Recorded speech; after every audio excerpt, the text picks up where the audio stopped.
오늘 얘기는 이제 슬라이드로 다녀온 이야기를 전하도록 하겠습니다. 보시면서 또 선교지에서 저런 일이 있었구나 하며 또 함께 나눴으면 좋겠습니다. 먼저 말씀은 오늘 이렇게 선한 사마리아의 이야기입니다. 선한 사마리아인의 이야기. 하나님을 사랑하고 이웃을 사랑하는 것이 무엇이냐 하는 그 유대인에게 예수께서 하신 말씀이죠. 28절과 29절 우리 밑에 부분 한번 읽어보겠습니다. 시작. 예수께서 이르시되 내 대답이 옳도다. 이를 행하라. 그러면 살리라 하시니 그 사람이 자기를 옳게 보이려고 예수께 여짜오되 그러면 내 이웃이 누구니까? 아멘. 오늘 말씀을 이렇게 쭉 보면 예수님의 의도, 성경에 말씀하는 바는 분명합니다. 영생을 얻은 자라면 누구를 사랑합니까? 하나님을 사랑하는 자가 당연하죠. 그리고 하나님을 사랑하는 것은 이웃 사랑과 뗄래야 뗄 수가 없습니다. 이웃 사랑은 하나님을 사랑하는 자에게는 당연히 동반되는 일이고, 하나님의 사랑을 표현하는 방식이 이웃을 사랑하는 방식이기 때문에 그렇죠. 그때 이 사람이 굉장히 자신만만하게 이웃을 어떻게 사랑하는 것이 맞습니까? 내 자신과 같이 사랑해라. 내 이웃이 누구입니까? 이렇게 질문을 하죠. 나는 상당히 잘하고 있다는 어떤 과신이 이 안에 담겨 있습니다. 그렇지만 예수님은 껍데기로 사랑하는 것은 진짜 사랑이 아니고 진심을 다하여서 사랑하는 것이 하나님을 사랑하는 자고 이웃을 사랑하는 자다. 그것을 가르쳐 주시기 위해서 오늘 이 이야기를 하시죠. 이웃이 무엇인지, 이웃을 어떻게 사랑해야 되는지 강도 만난 사람의 이야기로 이야기를 합니다. 예수께서 대답하시기를, 우리 30절 읽어봅니다. 예수께서 대답하여 이르시되 어떤 사람이 예루살렘에서 여리고로 내려가다가 강도를 만나매 강도들이 그 옷을 벗기고 때려 거의 죽은 것을 버리고 갔더라. 아멘. 강도를 만나고 그 강도들이 어떻게 했다고요? 이 사람을 옷을 벗기고 때려서 거의 이제 죽은 것처럼 되었어요. 여기 있는 그림처럼 완전히 실진을 하고 기절을 했죠. 이러한 사람들을 어떻게 하는 것이 진짜 하나님을 알고 사랑하는 사람인가, 이렇게 얘기합니다. 그래서 이런 사람들을 절대로 보고 지나치지 않는 것이 진짜 이웃 사랑의 자세고 신앙인의 모습이다. 이런 내용이 그 이후에 진행이 되죠. 왜 선한 사마리아인의 이야기를 말씀을 드리느냐? 잘 아시고 공감하시는 것처럼 우리가 방문한 그 나라는 마치 강도를 만난 이웃과 같이 정말 큰 어려움과 화를 당한 그러한 나라이기 때문에 그렇습니다. 작년에도 다녀왔고 또 올해도 같은 나라를 가게 되었지만 다른 선교사님과 함께 동역을 하게 됐어요. 그 캄보디아라는 나라에 대해서 조금 이해를 하셔야 진짜 그 나라가 강도 만난 이웃이구나 아실 거예요. 지금은 세상을 떠났지만 그 나라에서 나라의 아버지로 추앙받는 이 왕이 있습니다. 거기는 이제 왕이 있는 왕정의 나라입니다. 시아누크라는 이 왕이 참 존경을 받지만 어떤 면에서는 약간 우상화가 되고 있다 하는 생각이 들어요. 집집마다 이 사진들이 걸려 있습니다. 실제로 중국이나 북한과 캄보디아는 굉장히 친한 공산주의 국가와 친한 나라입니다. 실제로는 왕정이었지만 공산주의와 많이 비슷했고, 그렇기 때문에 이 베트남 전쟁이 일어났을 때 인접하였던 이 캄보디아도 같은 이러한 이 정세 속에 휘둘리는 상황이 있었습니다. 미국과 베트남이 전쟁을 일으켰을 때 미국과 친했던 그 군부 중에 이제 놀론이라는 장군이 있었어요. 그 사람이 왕을 쫓아내고 총리가 되면서 정권을 탈취했습니다. 그래서 이 시아누크 왕은 중국으로 망명을 했습니다. 중국으로 망명했을 때 중국에만 머문 것이 아니고 여기 보이는 것처럼 김일성과도 친분이 많았기 때문에 북한에서도 머물면서 보호를 받았습니다. 이렇게 정권을 친미적인 롤론 장군이 이렇게 총리가 돼서 장악을 했지만 어떻게 됩니까? 베트남 전쟁이 끝나고 미국이 손을 떼자 다시 그 나라는 이제 소용돌이에 빠집니다. 그때 이 딱 타이밍을 치고 들어와서 나라를 장악한 사람이 누구냐? 폴포트라는 사람입니다.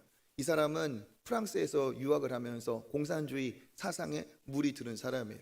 자기는 유학도 하고 부유한 과정에서 배우고 왔던 이 사람이 이제는 반대의 행보를 겪고 이제 이 롤론 정부를 완전히 몰아냅니다.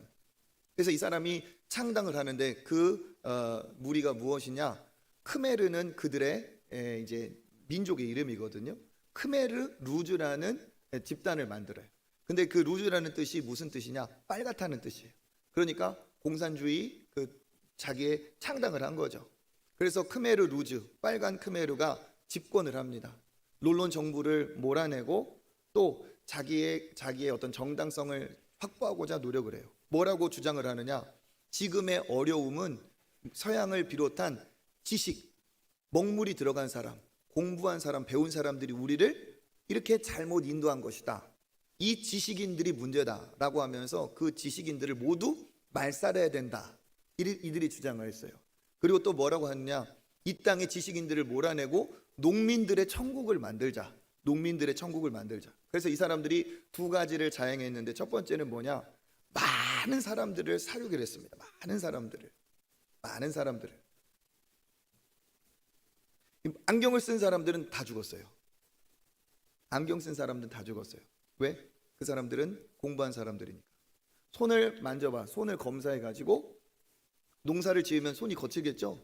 손이 부드럽고 손바닥에 굳은 살이 배기지 않은 사람은 다 죽였어요. 펜을 잡았기 때문에 펜을 잡은 사람은 이 검지에 이렇게 이게 그 흔적이 있죠? 이거 보고 다 죽였어요. 서양 사람들 첩자라고 해서 다 죽였어요. 그러면서 많은 사람들을 사륙했고 농민들의 천국을 만들자고 하면서 그 도시에 산 사람들을 다 거짓말로 해가지고 강제로 이주를 시켜버렸어요. 근거지를 완전히 뿌리 뽑아버린 거죠. 그러면서 겉으로는 중국의 망명중인 시아누크 왕을 데려와서 우리가 평화의 나라를 만든다. 지금 여기에 유토피아, 여기에 진짜 천국이 생긴다고 하면서 그들이 이렇게 주장을 했습니다. 그렇지만 실제로 이때 이 3년 반의 시간 동안 국민의 약 3분의 1이 죽임을 당했다고 얘기해요. 근데 3분의 1인지 언제인지 몰라요. 어마어마한 사람이 죽임을 당했어요. 거기에 있는 여학교가 이제 감옥으로 그 교실을 감옥으로 사용하고 거기에서 많은 사람들을 고문을 했는데 지금도 거기에 유적지가 있습니다. 뚜슬랭 감옥이에요. 아이들이 타고 놀았던 이런 철봉 그네를 이용해 가지고 다 고문 도구로 사용을 했어요. 교실들마다 어떻게 고문을 당했는지 그림이나 거기 희생당한 사람들의 사진들이 있어요. 이게 바로 이제 큰 이 나무가 이제 그네죠, 그네. 그 앞에는 아이들이 물을 떠먹는 이제 그 나라식의 이제 음료수를 준비하는 그 큰 항아리, 그걸 가지고 고문을 했어요. 그런 것들을 지금 흔적으로 남겨놨고 거기에서 어마어마한 사람들이 들어갔지만 마지막에 생존자는 딱 이 사진에 있는 사람들밖에 되지 않아서 이제 마지막에 요 사진을 그 마지막 살아남은 사람들을 이렇게 전시해놨어요. 그때 모습. 그래서 한순간에 어마어마한 어른들이 세상을 떠났기 때문에 부모 잃은 고아들이 다수, 그 70년대 후반에 어마어마한 고아들이 이 나라에 생겼습니다. 아직도 이 나라의 평균 연령은 20대예요. 평균 연령이 아직도 20대 후반밖에 되지 않아요. 그만큼 어른들이 사라져 버렸어요. 그리고 지식인들이 사라지니까 교육할 수 없었고, 교육할 수 없으니까 나라는 계속 도태되죠. 그 70년대만 해도 우리나라도 사실은 별 차이 없었지만 우리나라가 이렇게 발전을 한 동안 거기는 현재 유지 이하로 완전 추락을 해버렸죠. 그럼에도 불구하고 지식 지도층은 국민 교육에 관심이 없습니다. 왜? 국민이 똑똑해지면 자기들의 기득권이 위험해질 거라. 그래서 지금도 왕이 있고 왕이 세습을 했고 왕만 세습을 한 것이 아니고 거기에 총리인 훈센이라는 사람은 총리를 39년 했어요. 39년 하고 누구한테 물려줬느냐? 얼마 전에 자기 아들에게 물려줬어요. 그러니까 말이 좋아서 어떤 민주적이지 거기는 현재 독재가 이루어지고 공산당 그쪽하고 비슷합니다. 종교적으로는 불교밖에 없기 때문에 공교육이 무너져서 이제 불교 안에 있는 사립학교를 가야만이 그래도 조금이라도 배울 수가 있는 실정이고 많은 젊은 사람들 어른들이 죽어버렸기 때문에 지금 그들이 어른이 됐지만 사랑받지 못한 어른들, 아직도 고아의 심정으로 사는 어른들, 지금은 부모가 됐지만 자기 자식을 이제 고아처럼 자기가 고아로 자랐기 때문에 부모의 사랑을 모르니까 가정이 뭔지를 모르니까 자식들을 고아처럼 방치하고 그렇게 기르는 사람들이 지금 거기에 대다수입니다. 아까 말씀드렸던 것처럼 여리고로 내려오는 길에 도둑을 맞아서 모든 것을 뺏기고 기절한 사람처럼 캄보디아라는 우리가 방문한 나라는 생명도 도둑맞고 부모까지도 도둑맞은 그런 나라라는 거예요. 거기에 또 다른 유적지인 킬링필드 유적지에 있습니다. 거기 보면은 곳곳에 이렇게 네모로 울타리를 쳐놨어요. 이 자리는 뭐냐? 대량 시신들이 발굴된 곳이기 때문에 그렇습니다.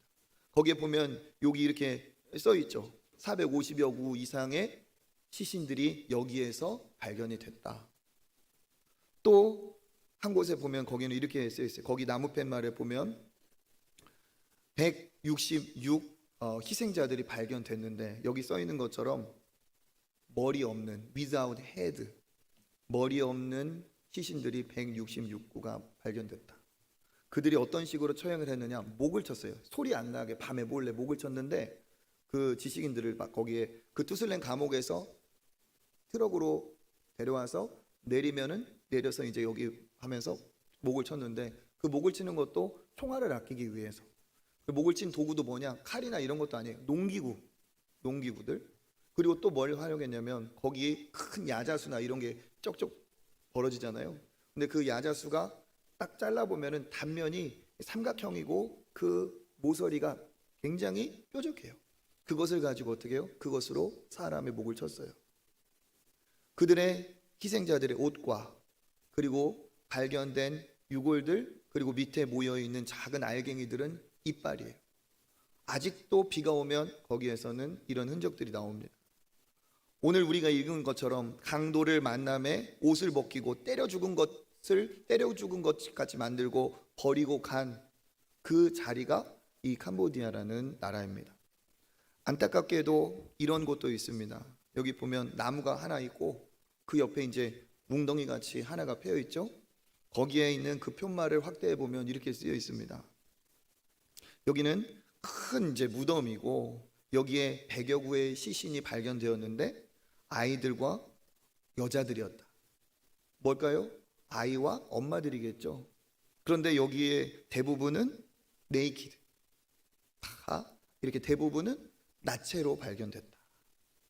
여성들이 얼마나 고통스러웠겠습니까? 자식이 죽는 걸 엄마가 보고 엄마가 죽는 걸 자식이 봤다는 거예요. 여기 있는 이 나무는 이름이 뭐냐? 여기 있는 팻말에 보면은 이렇게 쓰여 있어요. 여기에 이 나무의 이름은 킬링트리다. 킬링트리. 죽이는 나무. 왜 그러냐? 이 나무 껍질에 막 사람들이 많은 이런 이제 장신구들을 걸어놨죠. 추모하는 의미입니다. 왜 그러느냐? 나무 옆에 옹둥이가 있었어요. 여기 써 있는 것처럼 사형 집행자들이 스매시했다. 스매시가 뭡니까? 휘둘렀다는 거죠. 스매시했는데 무엇을 휘둘렀느냐? 아이들의 머리를 휘둘렀다. 나무에다가. 그래서 이 아이들을 어떻게 이 나무에 머리가 맞은 아이는 머리가 부서져서 죽고 그 죽은 아이는 옆에 있는 웅덩이로 버려졌던 거예요. 나중에 이것도 다 몰랐는데 감자를 심은 사람이 감자 캐다가 이것을 발견하고 이 옆에 있는 이 나무를 보니까 나무에 아이들의 머리카락과 유골들이 붙어 있는 것을 보고 이게 알게 된 거예요. 그런데 말하기를 이 킬링필드라는 이곳이 여기만 있는 게 아니라 나라 도처에 있고 얼마나 더 묻혀 있는지 알지 못한다. 3명 중에 1명이 죽임을 당했으니까 얼마나 유대인 학살에 버금가는 어마어마한 학살이 일어났던 거죠. 이들의 슬로건이 무엇이었느냐? 이겁니다. 잡초를 뽑으려면 뿌리까지 뽑아야 된다. 그러니까 이게 무슨 말이에요? 애들도 남겨두지 말라는 거예요. 애들이 나중에 커서 화근이 될 수 있으니까 그러니까 애들도 똑같이 사륙을 합니다. 아이들까지. 성경에도 보면 2번의 이야기가 있죠. 구약의 영아 살해 한 번, 또 신약에도 한 번이 있어요. 구약의 아이들 살해한 것이 누구에 의해서입니까? 바로 왕이 그 해산하는 여인 곁에 있다가 명령해가지고 아들이면 죽이라고 했어요. 영아를 살해했습니다. 모세가 태어날 때 일어난 일이죠. 그리고 예수님이 태어날 때 헤롯 왕이 어떻게 했어요?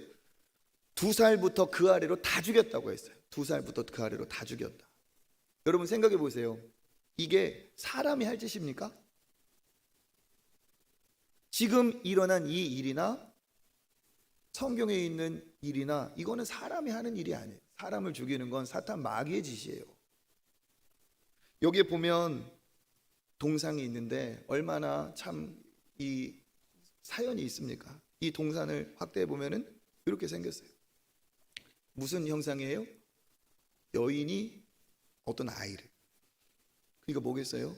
엄마가 아이를 안고 있는 그런 동상이겠죠. 왜 이러한 동상을 이 죽음의 땅 그 킬링필드에 세워놨을까요?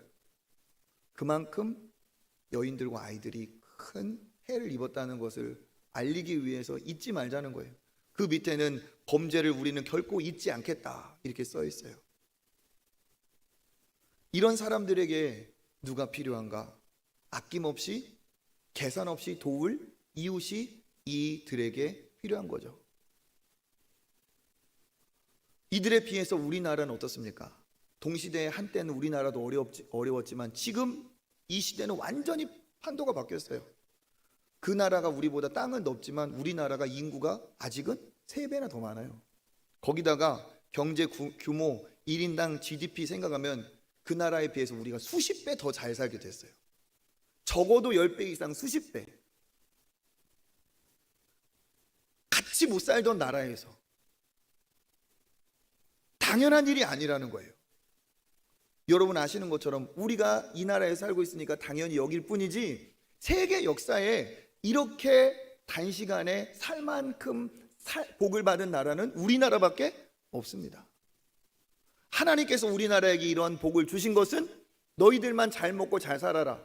그 강도 만난 사람이 누워있을 때 쓰러져 있을 때 지나가는 사람이 나와요. 너희들도 이렇게 지나가는 사람이 되지 말고 너희들은 어떻게 해라? 그들을 진짜 너 자신처럼 사랑하는 사람이 되라는 것이 하나님의 뜻인 줄 믿습니다. 그것을 위해서 하나님이 우리에게 복음을 주셨고 복음과 함께 부흥이 왔고 은혜가 왔고 발전이 오고 학교가 세워지고 병원이 세워지고 머리가 깨어나고 이 나라에서 기독교 안에 많은 신앙의 위인들이 민족의 위인들이 되었어요. 그리고 우리가 이와 같은 은혜의 때를 살게 되었습니다. 이 은혜를 잊어서는 안 된다는 거죠. 그런 나라가 있는데도 불구하고 육의 죽음보다 더 안타까운 것이 뭐겠습니까? 영적인 죽음이에요. 이 나라는 불교가 97%, 기독교가 0.3% 추상을 합니다. 그런데 실제로 가서 보면 이 나라는 불교 국가인 것처럼 보이지만 사실 우상, 잡신들의 나라예요. 거기에 우리가 묵었던 그 숙소에서 그 숙소 사장이 뭐 차를 한 대 산 것 같아요. 그 차를 타지 못하고 세워둬요. 근데 제가 사진을 찍었어요. 본네트에다가 한 상을 차려놨어. 누구 먹으라고 차려놨을까? 귀신들 먹으라고 차려놓은 거죠. 사고 안 일어나게 나 좀 봐주라고. 그러고 나서 저녁이 되니까 뭐 담아갖고 와가지고 차 둘레다 막 뿌리더라고. 내가 보니까 멀리서 봐서 보는데 꽃가루 같은 거였어요. 꽃 이렇게 국화 같은 거 이렇게 뜯어가지고 그런 거. 차 하나도 뽑아서 자기 돈으로 산 차를 타지도 못하는 나라예요. 여러분 차 사면 어떻게 해야 돼요? 뭐 해야 맛이야? 그렇죠. 차를 뽑았으면 타야 맛이지. 타지도 못하고 이사도 제대로 못 가고 그런 사람 있잖아요. 귀신에 묶여서. 그 나라예요. 그 나라에 가면 이 왕궁에 있는 조각상인데 곳곳에 이 형상이 있어요. 이게 뭐냐? 머리가 여러 달린 뱀입니다. 그런데 이 나라 사람들은 자기가 이 뱀의 후손이라고, 이 신령한 뱀의 후손이라고 믿고 있어요. 이 뱀이 석가모니가 득도할 때 곁에서 지켜줬대요. 그래서 우리는 그 뱀의 후손이라고. 집집마다 여기 있는 것처럼 여기 부채꼴 쪽 모양으로 이렇게 끝에 처마에 달려있는 게 이게 다 뭐예요? 이게 다 뱀의 형상이에요. 갔던 그 캄보디아 거기 킬링필드 해구를 이렇게 쌓아둔 그런 탑이 있는데 거기에도 여전히 보면은 위에 보세요. 뭐가 꼬부라져서 올라가고 있죠. 이게 뭐겠어요? 다 뱀이에요. 뱀. 집집마다 또 없는 거 없이 다 있는 게 뭐냐? 향을 피우는 신주잔디가 다 집집마다 있어요. 집 앞에 대문 옆에 다 하나 있어요. 잘 사는 집은 금으로 된 더 큰 거. 어려운 사람은 작은 거라도 항상 있어요. 그리고 거기에다가 향을 피웁니다. 육신적인 고통과 어려움을 당한 것도 아픔이지만 더 큰 아픔이 뭡니까? 영적인 죽음에서 헤어나오지 못한다는 거예요. 그런데 이게 우리가 볼 때 뭐 요즘 시대는 진짜 안 됐다 불쌍하다 하지만 절대로 남 얘기가 아니라는 거죠. 개구리가 언제적을 생각할 줄 알아야 돼요? 올챙이 쪽을 생각할 줄 알아야 돼요. 우리 할머니 세대, 그 할머니 세대 어땠습니까? 우리나라 선교사님들이 와서 찍은 사진들이에요. 이 여인들이 갓을 쓰고 부채를 들고 뭐 하고 있을까요? 무당들이에요. 구슬하고 무당하고 소망이 없으니까. 소망이 없으니까 남자들은 다 도박하고 술 먹고. 왜 그래요? 열심히 뭐 곡식을 뭐 추수라도 하면 다 뺏기는데. 소망이 없어서 남자들은 가정을 돌보지도 않고 술 먹고 노름하고. 제일 불쌍한 게 뭐예요? 여자들이고 아이들이에요. 그 아이들. 월드비전에서 보면 아이들이 물동이고 가는 거 참 안타깝다. 어떡하나. 그게 우리였습니다. 그게 우리. 남자애들 부모님한테 도움 뭐 이런 거 없어요. 우리나라가 그랬어요. 선교사님들이 아프리카로 가야 되냐, 한국으로 가야 되냐 고민하던 나라. 실제로 아프리카나 인도로 가려다가 우리나라에 하나님이 응답 주셔서 온 선교사님들도 많아요. 조금 더 살기 좋아서 온 게 아니고 비슷해서 더 어려우니까 온 나라가 바로 우리나라입니다. 우리나라 청일 전쟁이 일어났을 때 세계에 보도된 그 신문 중에 이런 사파도 있습니다. 여기에서 밑에서 바닥에 깔려서 크게 소리 지르면서 비명을 지르는 요 사람, 갓을 쓰고 도포를 입었어요. 그 옆에 팻말에 코리아라고 써 있어요. 나무 판자 같은데 코리아라고 써 있어요. 누가 밟고 지나갑니까? 일본 병사가 밟고 지나가고, 그 뒤에 또 누가 따라와서 밟고 지나가요? 청나라 군사가 밟고 지나가요. 이 나라에서, 남의 나라에서 일본과 청나라가 전쟁을 벌였어요. 우리나라는 쑥대밭이었고 우리나라 여인, 아이 모두 강산이 초토화가 되는 청일전쟁이 우리나라에서 일어났어요. 저기 멀리서 수염을 길게 한 총을 가진 사람이 그보다 보고 있어요. 러시아입니다. 우리나라가 이렇게 열악하고 휘둘리고 정말 힘없고 가난하고 비참한 나라, 육적으로도 소망이 없고 영적으로도 소망이 없는 그 모질게 고통당하던 나라가 어느 나라예요? 그때는 캄보디아가 더 나았을 거예요. 우리나라가 이래요. 우리나라가. 과거 우리나라도 영육의 강도를 만났던 나라입니다. 이렇게 강도 만난 자를 향한 하나님의 뜻은 무엇일까요? 보고도 지나가는 것일까요? 제사장이 보고 지나가고 레위인도 지나갑니다. 30절 31절 31, 32절 읽어보겠습니다. 마침 한 제사장이 그 길로 내려가다가 그를 보고 피하며 지나가고, 또 이와 같이 한 레위인도 그곳에 이르러 그를 보고 피하여 지나가되. 아멘. 다 뭐라고 얘기합니까? 보고 피하여 진행한다. 제사장도 보고 도울 수 있는 능력과 도와야 될 사람인데, 레위인도 보았으니까 도울 능력이 있고 도와야 될 입장의 사람인데, 다 뭐예요? 겉으로는 하나님하고 친하다는 사람들이잖아요. 다 외면합니다. 하나님은 사랑한다고 겉으로는 하지만 이웃사랑을 전혀 행하고 있지 않습니다. 그런데 그 당시로 참 사람 대접도 못 받던 사마리아 사람들이 있었어요. 근데 이 사마리아 사람은 어떻게 하느냐? 우리 읽어보겠습니다. 시작. 어떤 사마리아 사람은 여행하는 중 거기 이르러 그를 보고 불쌍히 여겨 가까이 가서 기름과 포도주를 그 상처에 붓고 싸매고 자기 짐승에 태워 주막으로 데리고 가서 돌보아 주니라. 아멘. 그를 보고 어떻게 했다고요? 불쌍히 여겨. 앞에 사람은 보고 피하여 갔다. 이 사람은 보고 불쌍히 여겨서 반대로 가까이 갔다. 그리고 그를 도와주고 나중에는 어떻게 합니까? 이 사람이 비용이 들면 더 주겠다. 누가 강도 만난 자의 이웃이냐 얘기할 때 우리 37절 읽어보겠습니다. 이르되 자비를 베푼 자니이다. 예수께서 이르시되 가서 너도 이와 같이 하라 하라 하시니라. 하시니라. 아멘. 예수님이 말씀하시는 거예요. 진짜 하나님 사랑이라면 자비를 베풀어라. 너희가 하나님 앞에 자비의 은혜로, 십자가의 은혜로 구원을 받은 것처럼 예수께서 우리를 위해서 피하고 지나가신 게 아니고 예수님이 우리에게 다가오신 것처럼 너희도 자비를 베풀어 그들을 예수님의 사랑으로 품는 것이, 이게 진짜 하나님의 사람의 모습이다.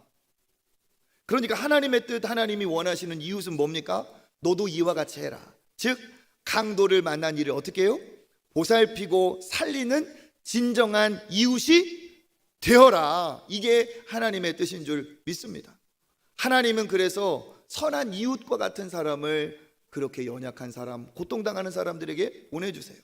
과거 우리가 연약할 때 우리나라에도 하나님께서 선한 이웃을 보내주셨어요. 이 호남 땅에 7명의 선교사들을 비롯하여 많은 선교사들이 우리의 선한 친구가 되어서 우리에게 왔어요. 자기 생명까지 걸고 와서 우리에게 똑같이 살며 우리에게 십자가의 사랑을 나누어주고 우리에게 생명의 소망을 주었습니다. 그 중에서 이 전라도 지역에 사역했던 선교사님 중에 여기 있는 이 한복 입은 서양인 서서평이라는 선교사님은 참 훌륭한 여성 선교사님이었어요. 이분은 평생 독신이셨고 간호사의 몸으로 젊을 때 우리나라에 와서 한일장신대의 전신을, 한일장신대를 이분이 세운 것이고 애양원도 사실은 이분의 수고와 노력으로 지어진 것이고 여성들을 위해서 교육하고 치료하고 여성들이 교육받지 못하니까 여성들을 가르치고 그 당시에 많은 사람들이 정말 여러 가지 여인들이 돈에 팔려갈 때 그런 것을 막아내고 그런 역할을 했던 것이 이 서서평 선교사님, 쉐핑 선교사님, 전라도 지역에. 근데 제가 이 선교사님을 참 이렇게 말씀을 드리는 이유는 뭐냐면 이번에 가서 우리가 만난 그 선교사님이 이분하고 참 비슷해요. 캄보디아의 서서평 같은 분이세요. 캄보디아에서 지금 사역하신 지 이제 30년, 95년도 들어갔어요. 이렇게 생기신 분이에요. 30년 전 고아들의 엄마로, 이분 독신이에요. 결혼을 안 하셨어요. 결혼을 사실 못 하신 거죠. 고아들을 그때 고아들이 얼마나 많았겠습니까? 그 고아들을 위해서 고아원을 세우고 그 아이들을 가르치다 보니까 유치원이 되고 유치원을 졸업한 아이들을 그냥 불교 학교로 보낼 수 없어서 학교 사역을 하게 되고 교회를 개척했어요. 지금은 때가 오래돼서 고아들이 부모가 되고 고아 중에 일부는 이 선교사님과 함께 사역하는 동역자가 됐어요. 똑같이 캄보디아 사람하고 같이 살아요. 같이 살아. 몸에는 항상 피부병이 있고 항상 몸이 약해. 그런데도 얼마나 이런 일을 이루신지 정말 대단해요. 저는 이 선교사님을 지금 한 15년 정도 전부터 알고 그 선교지를 방문한 적이 있어요. 이 선교사님 무심코 본 장면이 있어가지고 제가 몰래 사진을 찍었어요. 나중에 너한테 왜 이렇게 부끄럽게 했냐고 뭐라 할지도 몰라. 무슨 사진이냐? 발을 한번 찍어. 이 선교사님 발. 왜? 이 구멍난 양발을 신고 다녀요. 아, 더우니까 구멍 좀 뚫어놨나 보다. 아니에요. 그냥 그렇게 사는 거예요. 그냥 그렇게. 또 젊은 선교사님 한 분이 있는데 굉장히 유쾌하고 참 즐거운 분이야. 그런데 처음부터 그러지 않았어요. 하나님 왜 내가 선교사가 되어야 됩니까? 선교지에서조차 고민했던 그를 하나님께서 응답 주셔서 지금은 기쁘게 선교하고 있어요. 이분도 40대. 근데 이분이 보통 사람이 아니더라고요. 얘기 들어봤더니 우리가 얘기하는 스카이 명문대를 나오고 또 직장생활 하다가 일본 와세다 대학 건축을 전공하고. 별로 안 놀라시네. 와세다니까. 와세다 대학. 그리고 나서 은혜 받고 캐나다에서 유명한 신학교가 있어요. 거기에서 신학을 하고 지금 여기 와서 같이 사역하고 있어요. 자기의 미래를 위해서는 정말 더 잘 살 수 있어요. 이분도 싱글이야. 근데 놀라운 일이 벌어졌는데 선교지를 와서 계속 섬기고 휴가 때마다 와서 봉사하던 젊고 신실한 남자 청년이 이분에게 반했어요. 연하야. 그래가지고 청혼을 했어. 얼마 전에 청혼을 했대요. 그래가지고 연말에 결혼 날짜를 이제 잡아야 돼. 연말까지. 근데 이분이 저한테 눈물 흘리면서 막 자기 속 얘기를 하더라고요. 선교사가 필요한데, 지금 더 여기에는 일손이 필요한데, 조금이라도 젊은 내가 청혼을 받아서 기쁜데 그 김정영 선교사님한테, 이 백발 되신 이 선교사님한테 말을 못 하겠다는 거예요. 그러면서 선교사라고 해도 결혼하면 2년의 공식적인 그 시간이 주어진대요. 그래서 선교사님 어쨌든 남편하고 얘기가 되어야겠지만 그렇게 진행하고 있어요. 여기 있는 이분도 나이는 그렇게 젊은 분 아닙니다. 근데 이분도 참 재밌더라고요. 고등학교 시절에 이 김정영 선교사님이 자기 교회에 와서 선교 간증을 했대요. 선교 보고를. 근데 고등학교 때 자기가 은혜를 받아서 내가 선교사가 돼가지고 저 선교사님을 가서 도와야겠다는 뜨거운 마음을 주셨대요. 그래서 간호학과에 가서 간호를 전공하고 실무에서 10년간 간호사 생활을 하고 신학교까지 나와서 얼마 전에 합류를 했대요. 또 놀라운 동역자도 있더라고요. 여기 옆에 보면 이분 나이가 상당히 들어 보이죠? 여기 옆에 계신 분. 이분은 말레이시아 분인데 이제 영어를 잘 사용하시죠. 근데 이분도 선교사래요. 나이를 물어봤더니 81세. 근데 그분이 선교사래요. 물어봤어요. 이분이 하실 수 있는 게 뭐고 이분은 어떤 일을 하십니까? 그랬더니 이분은 이제 60이 되기 전에 은퇴를 하고 남편과 함께 여기 선교지로 왔대요. 어떤 일을 했었냐? 유엔에서 근무를 하셨대요. 그래서 유엔에서 인권을 위해서 많이 근무하고 했기 때문에 이 나라는 행정적으로 전문가가 있어야 되고 안 믿는 불신 정부이기 때문에 선교사나 이 선교단체에 호의적이지 않아서 행정적으로 정치적으로 유능한 어떠한 이 줄이 필요한 거예요. 근데 이분이 안 되는 일도 이분이 전화하면 된대. 이분이 거기 계셔서 행정적인 절차를 굉장히 단순화할 수 있게 이분이 도와주신대요. 하나님이 쓰시는 방법도 여러 가지 아니겠습니까? 그렇죠? 여기에 우리가 어떻게 선한 이웃이 되어서 섬기자 하는 뜻으로 다녀왔습니다. 그래서 단기 선교는 단기 선한 이웃 사역이다 라고 말할 수가 있어요. 가족 단위로 갔기 때문에 말씀드린 것처럼 어린이도 갔어요. 초등학교 3학년이 제일 어려요. 여기에서. 근데 이 친구들도 이따 영상에 보겠지만 막 율동을 하는데 자기 역할을 얼마나 잘하는지, 애들 앞에서 비슷한 아이들이 막 이렇게 하니까 애들도 서로 도전을 받는 거야. 야, 저 아이도 하니까 우리도 막 해볼 수 있겠다, 그런 거. 아이들이 또 귀엽고 예쁘잖아요. 그러니까 국경을 떠나서 빈민가를 가도 거기 누구를 만나도 어른의 눈에는 아이들이 예뻐 보이는 거예요. 그러니까 아이들이 앞에서 막 하니까 막 마음이 열려요. 다 하나님이 사용을 하시더라고.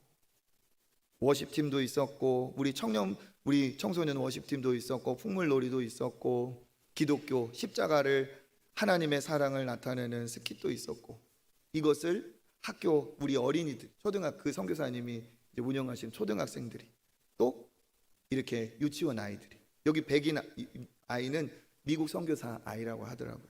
그리고 마을에 들어갔을 때, 빈민가에 들어갔을 때 그곳에서 현지 우리 선생님들이 말씀을 전하고 우리가 또 복음을 전하고 또 그들에게 음식을 나누고 간식을 아이들에게 나눠주고 놀아주고, 빈민가 아이들의 뒷모습이에요.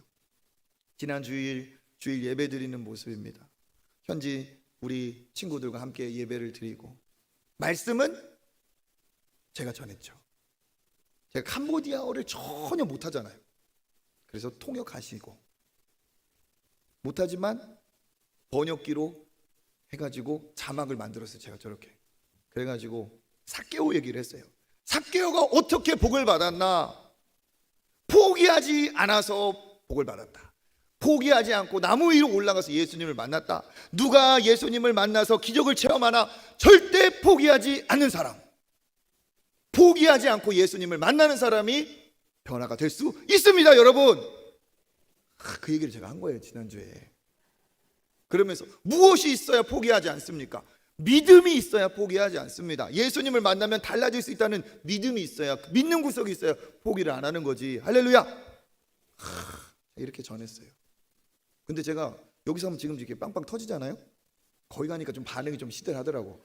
그래가지고 이게 진짜 언어의 한계인가 문화의 한계인가 이렇게 느꼈는데, 끝나고 보니까 선교사님이 막 너무 기뻐하는 거예요.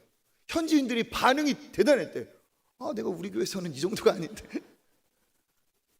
뭐라고 얘기하냐면, 이 나라 사람들은 체면 문화가 있어서 좋아도 뭔가 하라고 해도 이런 거 안 한다는 거예요. 근데 목사님이 포기하지 맙시다. 제가 반응이 없으니까 옆에 사람들 보면서 합시다. 포기하지 맙시다. 막 했더니 사람들이 막 얼떨결에 막 따라하는 거예요. 제가 얘기했더니 막 아멘도 막 그들이 하더라고요. 그러니까 이 사람들이 반응하는구나. 너무 신기하고 놀라고 고맙대요. 그리고 토요일에도 교회 근처에 있는 애들 데리고 우리가 맛있는 것도 주고 막 했거든요. 너희 내일 엄마랑 같이 와라 했는데 진짜 엄마 아빠 데리고 온 거예요. 그래서 아이들도 전도도 하고. 이것만 한 게 아니고 우리 권사님들, 우리 집사님들 진짜 일찌감치 가가지고 한 200인분 정도의 음식을 막 일찌감치 가가지고 긴 밤을 김밥으로 김밥을 싸고 준비하고, 우리 유희정 권사님도 열심히 애쓰시고, 박종화 권사님, 우리 장혜성 권사님이랑 우리 전미라 집사님 다 김밥을 엄청 말아가지고 우리 김밥 장사해도 될 정도로 그냥 떡볶이, 매운 떡볶이, 안 매운 떡볶이, 주먹밥, 김밥 깔아놓은 거 보세요. 이 김밥. 김밥 쫙 깔아놓고 맛있겠죠? 점심 맛있게 드세요. 이랬더니 애들이 그냥 막 좋아가지고, 한국 요즘에 또 문화가 많이 알려져가지고 김밥 뭐 이거 먹고 싶어 하잖아요. 또 그것만이 아니라 잡채 했더니 그냥 젊은이들도 먹고 어르신도 먹고, 국경을 넘어서 한 자리에서 먹는 이 잔치가 천국 잔치예요. 그렇죠? 가는 아이의 모습을 제가 사진으로 찍었어요. 근데 얘 손에 뭐가 들렸냐? 접시가 들려 있어. 이 접시에는 뭐가 있을까요? 김밥하고 잡채가 들려 있어. 지금 차를 타려고 올라가고 하려는 장면이에요. 이 아이가 무슨 사연이 있어서 이걸 들고 갈까? 집에는 주고 싶은 엄마가 있을까? 아빠가 있을까? 주고 싶은 언니가 있을까? 동생이 있을까? 옛날에 우리도 그랬잖아요. 그죠? 이것 하나도 버릴 수 없고 이거 하나라도 더 챙겨가고 싶었던 그런 나라. 제일 힘들었던 것은 이제 뜨거운 빈민가 옆에는 그늘이 전혀 없어가지고 뜨거운 곳에서 우리가 공연하고 많은 것들을 나누고 그들에게 또 그리스도의 사랑을 전했습니다. 그리고 선교사님들 같이 동역하시는 분들을 좋은 식당으로 모셔서 식사 대접을 했어요. 여기 있는 이 선교사님들이 함께 동역하시는 분이고, 가운데 있는 분은 이제 부부예요. 진한 옷을 입은 말레이시아에서 오신 목사님 부부. 옆에 안경을 끼고 이렇게 박수 치려고 하시는 요 분은 우리 교회 한번 얼마 전에 오셨죠? 캄보디아에서 의료 선교하시는 의사 선생님이자 이렇게 선교하시는 김경중 선생님. 이분이 저한테 다 불러주셔서 가까웠어요. 병원이 불러주셔서 그렇게 고맙대. 뭐가 고맙냐고 했더니 한국 식당, 좋은 식당 여기 있다는 얘기 들었는데 애들하고 한 번도 못 해봤는데 목사님 불러주셔서 왔대요. 딸만 넷이에요. 여기서 뭐 대단한 거 먹은 게 아니에요. 삼겹살 먹었어요. 그런데 의사 선생님이 저한테 삼겹살 먹게 해주셔서 고맙다고 몇 번을 인사했는지 몰라. 참 기분이 묘해요.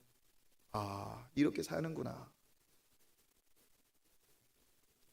그리고 이제 마지막으로 이렇게 사진도 찍고, 아이들은 또 했던 거예요. 서로에게 서로가 친구가 되어준 거. 선한 이웃과 같이.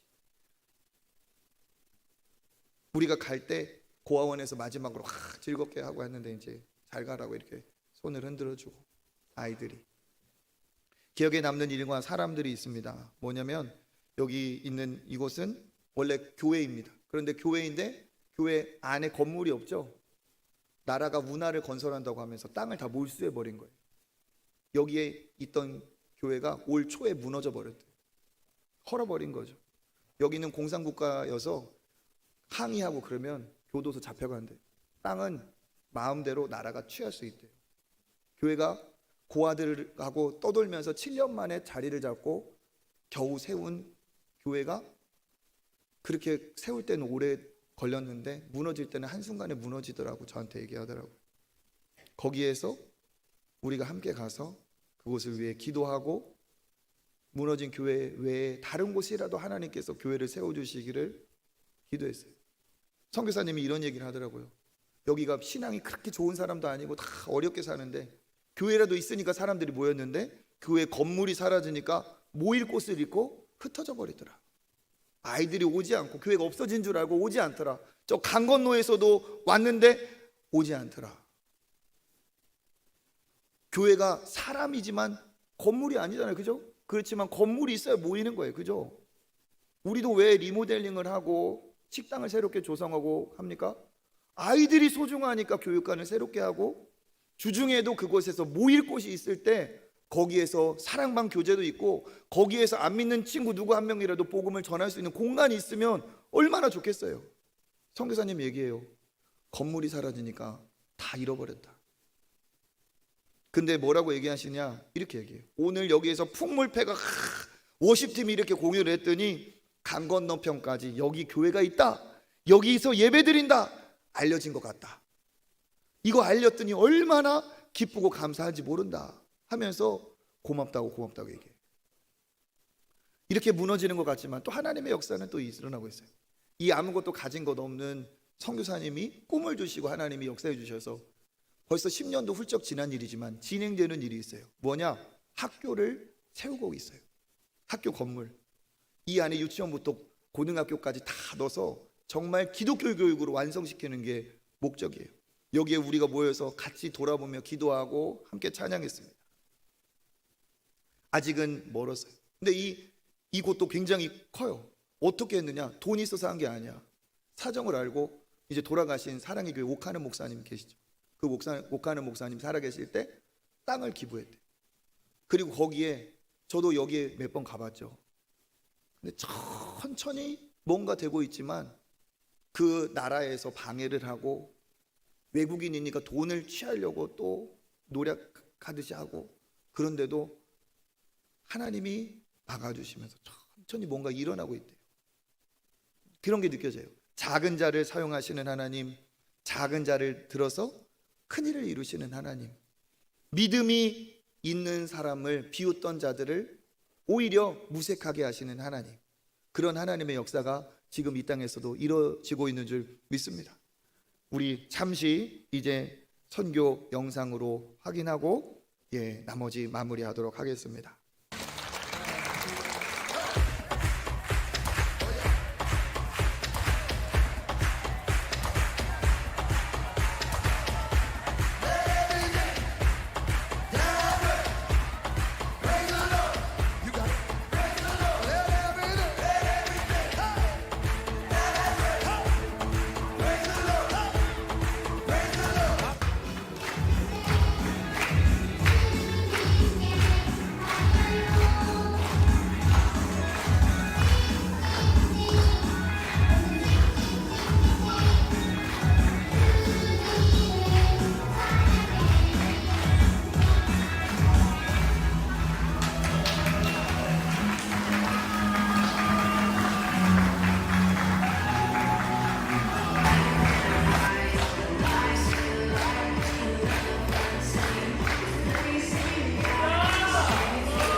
아이들도 저 주민들도 그 강을 건너가 예배 드리러 왔었거든요. 그러니까 지금 예배당이 없어서 못 오고 있어요. 그래서 우리가 우리 워시턴 풍물팀 여기에서 우리 아직 예배 드린다고 그거 알리려고 그랬습니다. 여러분들 저기서 마치고 이렇게 인도하는 것이 주민들 알으라고 우리 아직도 여기서 예배 드린다고 그거 알리려고 그렇게 도구로 사용해 주셔서 너무 감사합니다. 그래서 여기 예배 드린다 오십시오 이렇게 했으니까 저 주민들이 예배로 다시 돌아올 수 있도록 위해서 기도해 주시고요. 이 마을뿐만 아니고 이 주변에 저희들이 다녔던 마을이 세 군데가 더 있거든요. 주님 기도하고 있사오니 아버지 역사여 주시옵시고 아버지 무너진 성벽이 다시 한번 재건될 수 있도록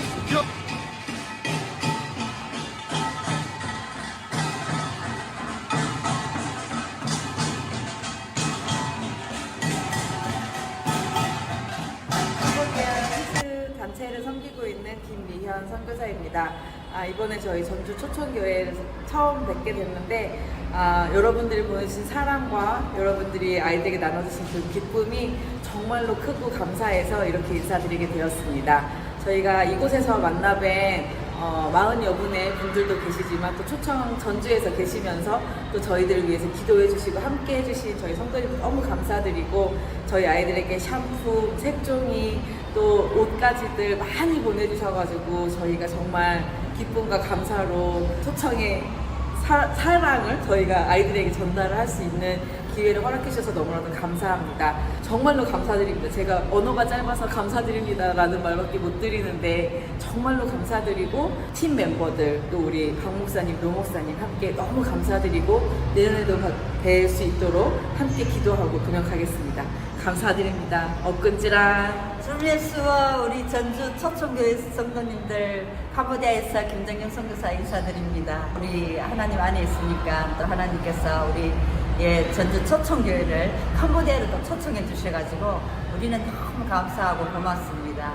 함께하는 동안에 여러분들께서 베푸신 그 아낌없는 그 사랑들 저희들이 감격하고 큰 도전을 받습니다. 원래 처음이지만 앞으로 계속적으로 캄보디아 땅에서 만날 수 있기를 간절히 기대하며 기도하겠습니다. 참으로 고맙습니다.